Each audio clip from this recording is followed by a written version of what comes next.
이스라엘 자손이 애굽 땅을 떠난 지 3개월, 3달 되던 날 그들이 시내 광야에 이르렀습니다.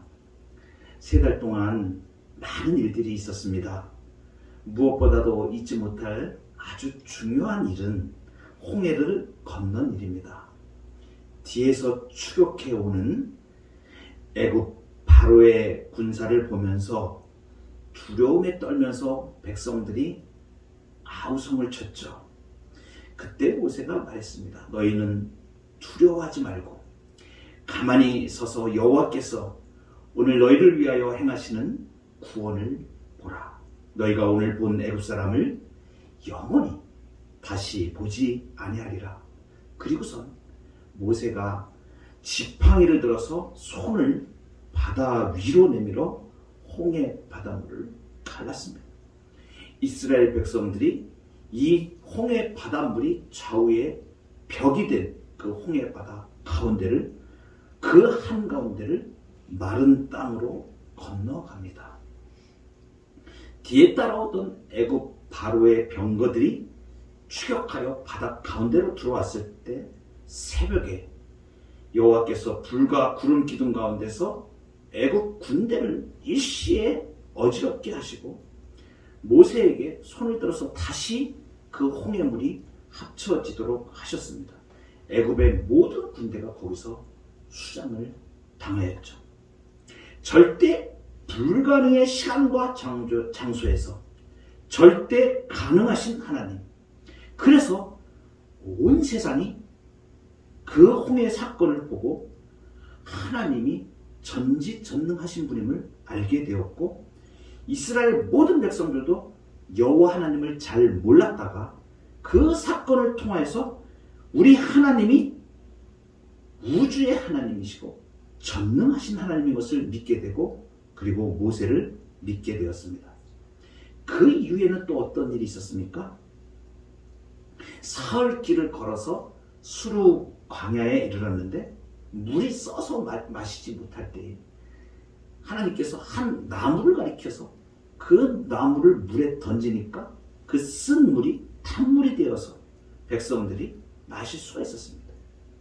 엘림과 시내산 신광야에 이르렀을 때는 아주 중대한 문제로 이스라엘 백성들이 하나님을 원망하였습니다. 먹을 양식이 떨어진 것입니다. 그때 그렇게 먹을 양식이 떨어져서 온 회중이 모세를 향하여서 우리를 굶어 죽이려고 여기 데리고 나왔느냐 이렇게 항의하며 난리를 치는데 하나님께서 아침에 만나를 내려주시고 저녁에는 메추라기 때가 와서 진에 덮이는 이 은혜를 경험하였습니다. 르비딤이라는 장소에 왔을 때 마실 물이 없어서 이제는 원망하는 정도가 아니라 돌을 들어서 모세를 치려고 죽이려고 덤벼드는 그런 백성들을 향하여서 그 성난 군중들을 지나서 모세는 하나님이 말씀하신 그 반석 호렙산에 있는 그 반석을 쳐서 물을 내게 합니다. 이렇게 3달 동안에 엄청난 일들이 있었고 그리고 마침내 이스라엘 백성은 시내산 앞에 장막을 치게 됩니다. 이 시내산은 하나님의 산이라고 일컬어지는 산인데 이제 이 산에까지 오게 하신 하나님이 왜 여기까지 지금 이스라엘 백성들 이렇게 오게 하셨는가? 이스라엘 백성들과 언약을 맺기 위해서 그렇게 하신 것입니다. 그래서 이스라엘 백성들하고 언약을 맺는데 중요하게 그 말씀을 하시죠. 세계가 다 내 속하였는데 너희가 내 말을 잘 듣고 내 언약을 지키면 너희는 모든 민족 중에서 내 소유가 되겠고 너희가 내게 대하여 제사장 나라가 되며 거룩한 백성이 되리라. 한마디로 얘기하면 너희는 내 백성이 되고 나는 너희의 하나님이 되시겠다. 하나님이 이 선을 하신 거죠. 백성들이 일제히 응답을 합니다. 여호와께서 명령하신 대로 우리가 다 행하겠습니다. 그리고선 이제 모세를 통하여 십계명을 비롯한 율법을 주시면서 언약식을 하시죠.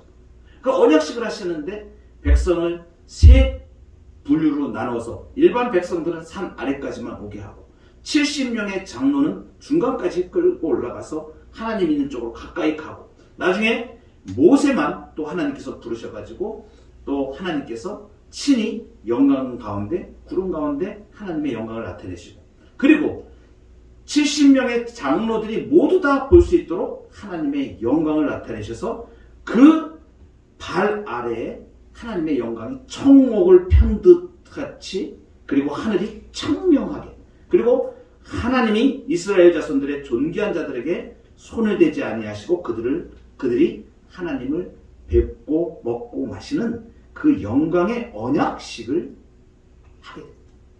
그리고 난 다음에 하나님께서는 이스라엘 백성들과 언약식을 마치고 난 후 모세에게 따로 산으로 올라오라고 하셔요. 이거 뭐 하시는 거냐면 그러면서 하시는 말씀이 율법과 계명을 친히 기록한 하나님이 직접 기록한 돌판을 주시겠다 그러시는 거예요. 그래서 이걸 받기 위해서 모세가 지금 올라갑니다. 이건 뭘 말하냐면 이제 우리가 결혼식을 할 때 결혼 서약을 하고 증서를 딱 남겨놓지 않습니까? 그것처럼 하나님이 자신의 친백성 되는 이제 자기의 백성이라고 삼으신 이스라엘 백성과 언약을 맺었기 때문에 그걸 증거로 딱 남겨놓는 그것이 뭐냐면 증거판입니다. 이것이 십계명 두 돌판이 되는 거예요. 이게 하나님이 사인을 하신다는 걸 생각하십니다. 이스라엘 백성들과 이렇게 하기로 약속했지 이렇게 십계명 돌판에 딱 써서 지금 모세한테 그걸 주려고 모세를 불러 올리신 것입니다. 모세가 산으로 올라가는데 구름이 산을 가리면서 여호와의 영광이 신의 산 위에 가득 머뭅니다.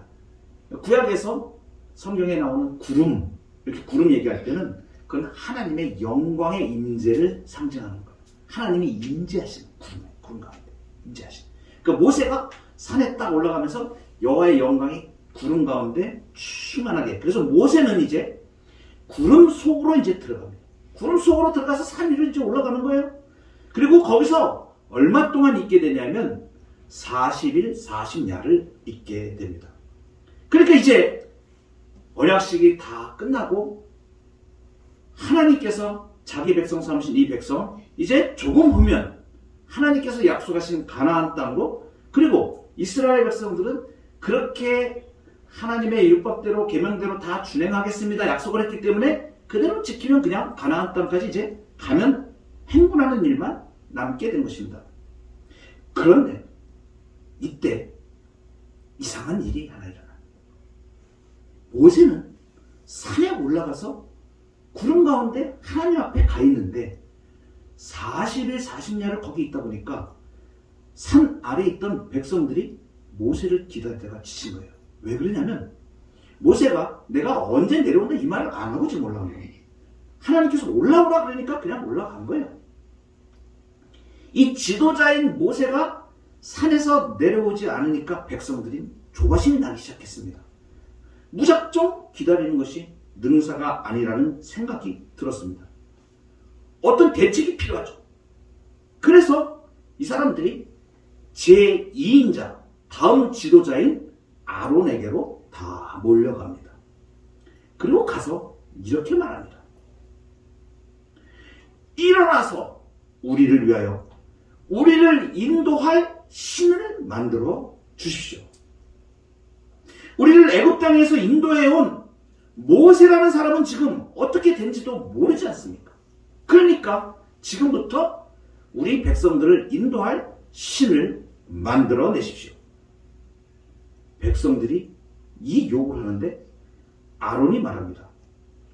너희의 아내와 자녀와 기에서 금고리를 빼어내기로 가져오라. 사실은 이 아론은 굉장히 마음이 불편하고 마뜩지 않지만 너희들이 감히 그렇게 하겠느냐 이렇게 생각하고 말했을지도 모릅니다. 그런데 이 말이 걷잡을 수 없는 결과를 향해서 치닫게 됩니다. 모든 백성들이 아론이 말한 대로 자기 귀고리를 다 금고리를 다 빼어가지고 아론에게 가져오게 됩니다. 그래서 아론이 자기가 한 말이 있으니까 그것을 부어서 조각칼로 새겨서 송아지 형상 금송아지를 만들어버립니다. 이것을 보고 백성들이 말합니다. 그 금송아지 모양이 딱 나오니까 조각칼로 새기고 나서 금송아지 모양을 딱 보니까 백성들이 얼마나 좋아하냐면, 이야, 애굽 땅에서 우리를 인도해낸 신이구나 라고 이렇게 그 금송아지를 향하여서 소리를 지르는 겁니다. 그러니까 아론이 그것을 백성들이 반응을 보고 그 송아지 앞에다가 그 형상 앞에 제단을 쌓고 다음 날을 여호와의 절일이라고 선포를 하고 일찍부터 일어나서 그 다음날 모든 사람들이 모여서 번제를 드리고 화목제를 드리고 그 금송아지 앞에서 백성들이 먹고 마시며 일어나서 뛰놀게 됩니다. 우리 성경에는 뛰놀다 이렇게 되어 있는데, 이 뛰놀다는 성경의 표현은 실상은 어떤 것이냐면 우상을 섬기는 제의적인 종교적인 의식을 말하는 거예요. 이것은 뭐냐면 아주 난잡하고 음란한 성적 행위를 포함하는 것입니다. 여기 뛰놀다라는 이 동사가 되어 있는데 이것은 육체적 활락을 암시하는 말이거든요. 이 동사 자체가 차하크라고 그러는데 이 동사 자체가 육체적인 쾌락을 추구하는 일을 동반하는 것을 말하는 동사 자체입니다. 그러니까 이 뛰놀다 하는 이 뜻은 지금 종교적으로 이 우상을 숭배하면서 송아지 형상을 하면서 육체적인 그러한 관계도 갖고 음란한 행동을 하는 것을 말하는 것입니다. 그러니까 성적으로 추태를 보이고 하는 이 일을 지금 그 금송아지 앞에서 이 이스라엘 백성들이 잔치를 벌이면서 마시고 먹고 마시고 막 이러면서 그 제의적인 종교적인 그 우상 숭배를 지금 하게 되는 것을 말하는 거죠. 여러분, 이런 이스라엘 백성들의 모습을 우리가 어떻게 이해해야 될까요? 산에 오른 모세를 기다리던 백성들이 어떻게 우상을 만들게 되고 그 우상을 섬기는 종교의식까지 하게 되는 이런 상황이 되었을까요? 한편으로는 지도자인 모세가 언제 올지도 모르는 상황에서 무작정 기다릴 수만은 없었던 이 백성들의 입장이 조금 이해되기도 합니다. 왜냐하면 모세가 산에 오를 때 그냥 기다리라는 말만 했습니다. 며칠이 걸릴지 얼마나 있다가 오게 될지 이런 거에 대해서는 말이 없었으니까요. 그러니까 이 모세가 하나님의 부름을 받아 산에 얼마나 있는지 도무지 알 수 없는 상황이었습니다. 그런데 분명하게 말씀하신 건 있었어요. 모세에게 산에 올라와서 내게 있으라. 그리고 율법과 계명을 친히 기록한 돌판을 주겠다. 이 말씀을 하셨거든요. 그러니까 모세가 산에 올라가면서 모세는 분명히 하나님의 말씀을 들었죠. 그리고 그 산에 올라가서 이제 뭘 하는 건지 다 알고 갔습니다. 그러면서 가는데 갈 때 장로들한테 얘기를 합니다. 너희는 여기서 우리가 너희에게 돌아오기까지 기다리라. 이렇게 얘기합니다. 그때 여호수아를 같이 대동해서 올라가거든요. 그 산에. 그럼 장로들한테 너희들은 산 아래서 기다려라고. 그리고 내가 없더라도 아론하고 훌이 있지 않느냐. 그러니까 아론과 훌이 너희에게 함께 할 것이니까 무슨 일이 있는 자는 그 아론하고 훌한테 가서 물어보면 된다. 이렇게 얘기했거든요. 그러니까 언제 올지도 모르는 그 지도자를 백성들이 한정없이는 기다릴 수는 없는 노릇이고, 더군다나 모세 자신이 아론과 훌이 너에게 있다 이렇게 얘기하면서 약간의 그 뉘앙스가 차기 지도자가 있지 않느냐 이 말씀까지 해준 것으로 이렇게 보니까 이들이 모세가 오지 않을 때에 아론에게 가서 요구하는 것이 어쩌면 정당한 면도 없잖아 있을 수 있습니다. 그런데 여러분, 이스라엘 백성들이 결정적으로 지금 보지 못한 게 있습니다. 이것이 이스라엘 백성들의 진짜 문제입니다. 이들이 정작 보지 못한 것은 산에 올라가서 나타나지 않는 모세가 아닙니다. 이들이 진짜 보지 못한 것은 지금까지 자신들을 인도해 오신 그 하나님을 보지 못한 것입니다. 여러분, 이 말은 백성들이 아론을 찾아가서 한 말에서 여실히 드러나거든요. 우리 1절 중반절에 다시 한번 보시면 일어나라. 우리를 위하여 우리를 인도할 신을 만들라. 이 모세, 곧 우리를 애굽 땅에서 인도해 낸 사람은 어찌 되었는지 알지 못함이니라. 잘 보십시오. 지금 애굽 땅에서 인도해 낸 게 누구라고 얘기합니까? 모세라고 얘기합니다. 애굽 땅에서 인도해 낸 게 사람이라고 얘기합니다. 여러분, 이들이 지금 애굽 땅에서 누가 인도해 내었다고 말하고 있는 것입니까? 모세. 우리를 애굽 땅에서 인도하여 낸 사람, 이렇게 얘기합니다. 그런데 여러분, 우리가 잘 알다시피 애굽에서 이들을 이끌어내신 분이 누구세요? 하나님이시지 않습니까? 그러니까 이들은 지금 하나님이 아니라 모세가 애굽 땅에서 인도해 내었다고 지금 말하고 있는 것입니다. 하나님이 인도해 내신 것이 아니라 사람이 인도해 냈다라고 지금 말하고 있는 것이에요. 정작 이들이 보지 못한 것은 모세가 아니고 정작 자신들이 기다려야 할 지금껏 홍해를 갈라서 바닷물의 좌우에 벽이 되게 하여 그 바다를 건너게 하신 하나님, 만나와 메추라기를 내려 먹게 하신 그 하나님, 반석에서 물을 내신 그 하나님을 보지 못하고 있는 것입니다. 여러분, 생각해보면 우리도 본문의 이스라엘 백성들처럼 눈에 보이는 금송아지에 가려 하나님을 보지 못하는 때가 있습니다. 우리가 만드는 금송아지가 무엇입니까? 하나님을 대신하는 대체품. 여러분, 예수 믿는 사람 중에 이렇게 하나님을 믿는다고 하면서 실제로는 하나님을 대체하는 것을 가려서 진정으로 하나님을 보지 못하는 신앙생활을 하시는 분들이 많이 있다는 사실이에요. 무엇입니까? 하나님을 믿는다고 하면서 돈에 대한 문제 때문에 걱정을 하면서 돈을 쫓아서 사는 사람들이 있어요.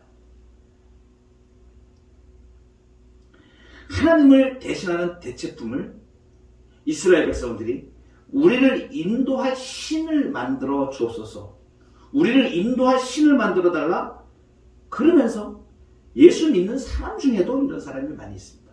신앙생활 하다가 정확하게 자기의 인생을 구원하시고 그 모든 죄악 가운데서 이끌어내신 그 하나님을 바로 알지 못하고 조금 믿는 척하다가 삶에서 어려운 문제가 부딪히면 금방 쪼르르 굿하는 대로 달려가서 굿하는 사람도 있습니다. 예수 믿는데 굿하는 게 무슨 상관이야 이러면서 짬뽕으로 가는 사람도 있어요. 그런데 여러분, 그렇게 다른 이방 종교나 귀신을 쫓아가는 그러한 것들 말고도 삶에서 하나님께 의지하지 아니하고 자신이 무언가 가진 자기의 재능 가지고 그것을 추구하여서 인생의 문제를 해결하려고 하는 그것이 바로 우상이라는 것입니다. 그것이 돈이 되었든 그것이 명예가 되었든 그것이 어떤 자기의 지식을 의존하는 것이든 그것이 하나님을 대처하는 장소에 있고 그러한 위치에 있으면 그것이 바로 믿는 자에게 오늘 금송아지와 같은 역할을 하게 되는 것입니다.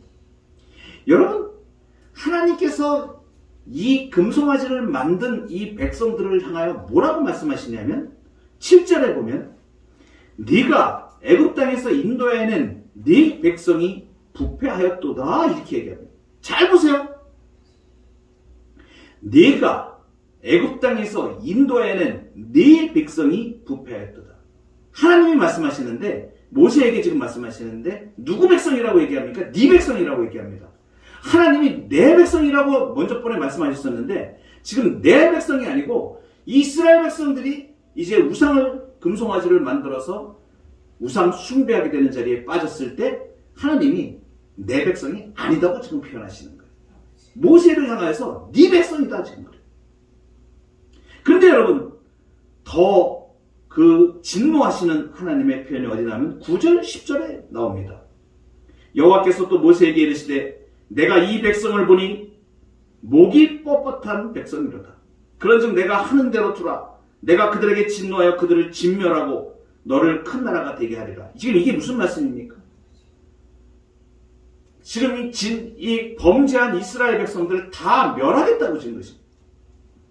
얼마 전에 이 이스라엘 백성들하고 언약을 맺으시고 이제 나는 너희 하나님이 되고 너희는 내게 제사장 나라가 된다 그랬는데 이 백성이 부패하여서 금송아지를 만들고 우상 숭배하는 죄에 빠졌을 때 하나님께서 더 이상 내 백성이 아니다.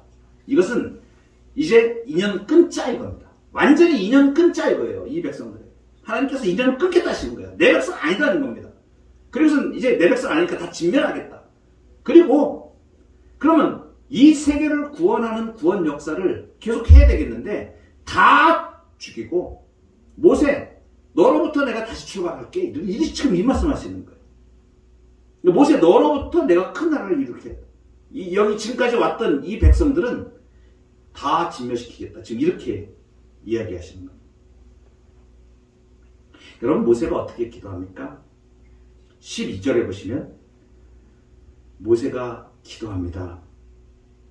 어찌하여 애굽 사람들이 이르기를 여호와가 자기의 백성을 산에서 죽이고 지면에서 진멸하려는 악한 의도로 인도해 내었다고 말하게 하시려고 그러십니까? 주의 맹렬한 노를 그치시고 뜻을 돌이키사 주의 백성에게 이 화를 내리지 마옵소서. 모세가 지금 얘기하는 게 뭐예요? 맨 끝에 주의 백성에게. 하나님은 지금 내 백성 아니다 그러시는데, 다 멸하겠다 그러시는데, 모세는 하나님을 딱 붙잡고 말씀합니다. 하나님 그래도 주의 백성입니다. 왜요? 지금 애굽에서 끈적내서 여호와 하나님께서 이들을 구원해내셨다고 하였는데, 만약에 여기서 다 죽이시면 그 애굽에서 출애굽했던 걸 다 본 사람들이 뭐라 그러겠습니까? 하나님? 그 하나님은 이스라엘 백성들을 죽이려고 애굽에서 끌어내가지고 시내산에서 다 죽였대? 그런 하나님이래? 이렇게 돼버리지 않습니까? 여러분 지금 뭐가 걸려있는 거예요? 하나님의 명예가 걸려있는 거예요. 하나님의 영광이 걸려있는 겁니다. 모세가 지금 하나님 앞에 하소연하는 것은 이것을 얘기하는 거예요. 하나님 이렇게 하시면 안 됩니다. 그러면 하나님이 어떤 하나님이 되어버리십니까? 이 백성을 여기서 죽이려고 끌어내는 그 하나님뿐이 더 되시겠습니까? 그러면 하나님 안 됩니다. 주의 백성에게 화를 내지 마소서. 주의 백성입니다. 이렇게 지금. 근데 여러분 이 모세가 끝까지 지금 붙잡고 있는 것이 무엇인가? 이것은 뭐냐면 끝까지 붙잡는 은혜가 있어요. 지금 모세가 끝까지 지금 이 위기에서 이스라엘 백성들이 이제 전멸하고 이제 자기 백성 삼으셨던 그 백성이 끊겨질 그 위기에서 모세가 끝까지 붙잡는 그 은혜가 무엇인가? 그 13절에 나와요. 13절을 우리가 한번 다 같이 한번 한 목소리로 읽어보겠습니다. 시작. 좀 아브라함과 이삭과 이스라엘을 기억하소서. 주께서 그들을 위하여 주를 가리켜 맹세하여 이르시기를 내가 너희의 자손을 하늘의 별처럼 많게 하고 내가 허락한 이 온 땅을 너희의 자손에게 주어 영원한 기업이 되게 하리라 하셨나이다. 아멘. 여러분 모세가 하나님께 지금 내미는 이 기도가 뭐예요? 언약하셨잖아요. 하나님 약속하셨잖아요. 아브라함과 이삭과 이스라엘 야곱을 기억하신다 그러셨잖아요. 하나님께서 분명히 하나님이 변함없는 주의 신실한 말씀으로 말씀하셨습니다. 아브라함에게 약속하셨잖아요. 네 자손을 하늘의 별처럼 많게 하고 내가 허락한 이 온 땅을 너희의 자손에게 주겠다. 영원한 기업이 되게 하겠다 하시지 않았습니까? 하나님 약속하셨으니까 그 약속 지키시는 거 아닙니까? 모세가 마지막까지 붙잡는 은혜가 하나님의 약속, 하나님의 언약입니다. 여러분 우리가 끝까지 붙잡을 은혜가 있습니다. 하나님이 이 진멸하겠다고 하셨던 이 진노를 거두시는데 그것을 어떻게 보여주시냐면 모세가 이제 하나님으로부터 약속하신 그 십계명 두 돌판을 가지고 산 아래로 내려옵니다. 내려오는데 이스라엘 백성들이 금송아지를 놓고 뛰놀면서 우상에게 절하고 음란하고 한 그 판을 벌여놓고 있는데 그걸 보다 못해서 모세가 너무 화가 나서 쉽게 놓은 돌판을 산 아래로 던져버립니다. 그래가지고 돌판이 깨져 분실되어버립니다. 그런데 하나님이 어떻게 하시냐면 나중에 다시 그 돌판 둘을 다듬어서 가지고 올라오게 모세에게 말씀하세요. 그것은 무엇이냐면 용서하시고 회복시키시고 치유하시는 걸 말씀하시네요. 여러분, 예수님이요, 요한복음 17장에 보면 예수님이 십자가를 지시기 전에 피와 눈물로 기도하신 기도 내용이 요한복음 17장에 나옵니다. 거기에 가장 중요한 기도 내용이 뭐냐 하면, 내가 그들을 위하여 비옵나니 내가 비옵는 것은 세상을 위함이 아니요 내게 주신 자들을 위함입니다. 그러니까 주의 백성된 자를, 예수님께서 예수님의 백성된 자들, 그들을 제자들을 끝까지 놓지 않고 보호하시겠다. 하나님께서 예수 그리스도를 믿어 주의 백성된 자, 거기에는 우리도 포함되어 있습니다. 그러면 예수님께서 이 주신 자들을 위하여서 빌고 계시는데, 내가 그들과 함께 있을 때에 내게 주신 아버지의 이름으로 그들을 보존하고 지키었나이다. 이렇게 말씀하십니다. 여러분, 우리가 수없이 많은 이 땅을 살면서 우리는 이스라엘 백성들이 금송아지를 만든 것처럼 때로는 우리는 불신앙으로 하나님을 대적하고 또 하나님보다 세상을 더 좋아하고 세상의 방식대로 우리는 살려고 했던 많은 순간들이 있었지만, 우리 주님께서는 그것을 다시 참으시고 회복시키셔서 예수 그리스도의 보혈의 은혜로 우리를 다시 회복시켜 주십니다. 그래서 우리가 우리 주 예수 그리스도의 보혈을 의지하여 다시 힘을 얻고 생명의 능력을 우리에게 베풀어 주시는 그 은총을 힘입어 나아갈 수 있게 된 것입니다. 오늘 이스라엘 백성들이 금송아지를 만들어서 실패했던 역사에서 모세의 중보로 그들이 다시 생명을 얻는 길로 나올 수 있도록 우리 하나님의 용서를 받을 수 있었던 것처럼, 우리 주 예수 그리스도의 영원하신 중보로 우리가 보혈의 능력으로 다시금 소망을 얻고 믿음을 가지고 우리가 하나님 안에서 살아갈 수 있는 존재가 되었습니다. 끝까지 우리에게 붙잡을 은혜, 예수 그리스도의 그 보혈을 붙잡고 그 보혈의 능력으로 승리해가는 저와 여러분 되기를 주의 이름으로 축복합니다.